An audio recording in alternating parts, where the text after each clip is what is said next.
DKI Jakarta tembus proyeksi 6.000 kasus, Abbas dapat bonus. Dilansir dari siwot.com ditulis oleh Empok Desi. Wow, ngeri. Dirilis dari kompas.com pada Jumat 15 Mei 2020, tercatat di DKI Jakarta total 5.688 kasus positif COVID.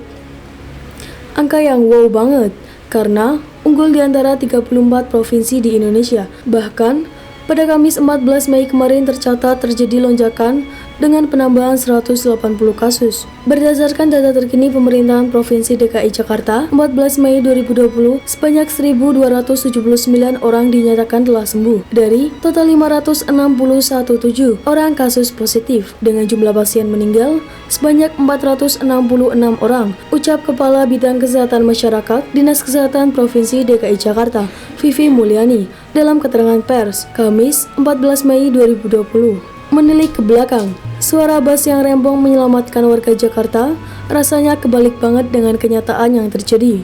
DKI Jakarta yang paling kebelet dengan lockdown dan ngotot minta PSBB, ternyata justru yang paling serem kenaikan jumlah kasusnya. Seharusnya sih, jika sebegitunya Gubernur DKI yakin dengan perjuangan menyelamatkan warga Jakarta, tidaknya angka kasus itu turun dan bukan meningkat. Tetapi, buktinya angka kasus di Jakarta terus naik. Penasaran? Kok kebetulan ini sesuai dengan pernyataan Abbas sendiri pada program Mata Najwa Rabu 11 April malam yang mengaku sudah membuat stimulasi terburuk jika pandemi tembus di angka 6.000 kasus. Padahal ketika itu Abbas mengklaim dengan asumsi jika pemerintah tidak serius melakukan pencegahan.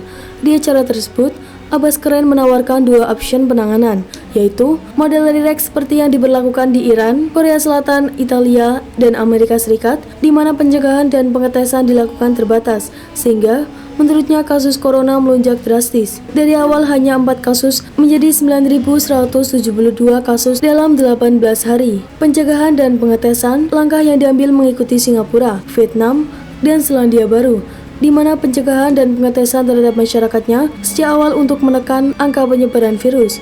Tetapi, bukan Abbas namanya. Jika nggak memantah omongan sendiri, maka proyeksi angka 6.000 kasus pun mengalami kenaikan pesat menjadi 8.000 hanya dalam kurang dari 1 bulan. Hal yang dikatakannya pada rapat virtual bersama tim pengawas penanggulangan COVID-19 DPR RI yang disiarkan langsung akun YouTube DPR RI. Kalau kita menggunakan proyeksi yang ada, mungkin bisa sampai sekitar 8.000-an kasus dalam waktu dekat ini, kata Anies di Jakarta pada Kamis 16 April 2020.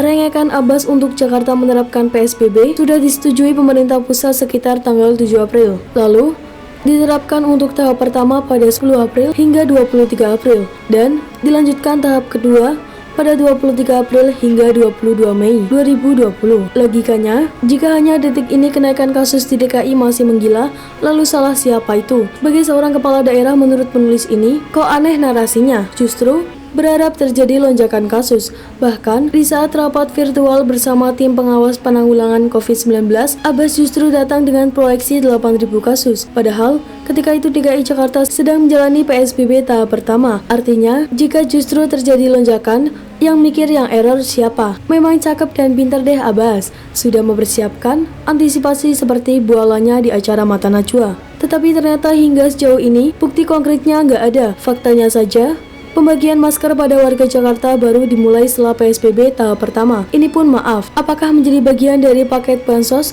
atau terpisah? Tetapi yang pasti Pemprov DKI sempat ngelawak berbisnis masker dengan harga selangit saat warganya mengalami kelangkaan. Aneh kan, teriak PSBB, tapi warganya tidak dibantu proteksi, justru sibuk memproyeksi lonjakan kasus. Mikir deh, jika mendengar kicauan Abbas baru-baru ini di media asing, bandingkan kicauannya dengan di negeri sendiri. Yah, kedubrak banget. Di luar, menjerit seolah malaikat bersayap yang ingin menyelamatkan tidak hanya DKI Jakarta, tapi juga Indonesia. Faktanya, di dalam justru datang dengan narasi lonjakan kasus, tetapi sebagai gubernur, dirinya minim manuver. Memang, gak ada gunanya membahas Abbas, karena tanpa dibahas pun seharusnya warga Jakarta bisa menilai kenaikan kasus COVID. Di Jakarta jelas terbukti ketidakmampuan pemimpinnya. Inilah sebabnya, usaha mencerdaskan harus dilakukan, supaya yang masih gelap mata melihat kalau memilih pemimpin itu untuk melayani, bukan untuk cuap-cuap. Buktinya ambil saja contoh Bali, sebagai negara tujuan wisata dengan turis mancanegara, entah dari belahan dunia mana saja bercampur aduk. Tetapi, terbukti berhasil menjinakkan COVID. Lebih tepatnya berhasil mendidik warganya untuk memiliki kesadaran jika ini nggak semata soal keterlambatan atau leletnya pemerintah seperti ocehan Abbas ke tetangga sebelah. Abbas sebagai kepala daerah di DKI Jakarta, langkah apa sih yang sudah disiapkan? Penasaran juga dengan ide briliannya. Apa yang sudah disiapkan hingga ngarep tembus di angka 6.000 dan bahkan nambah ke 8.000 kasus? Begitulah kura-kura.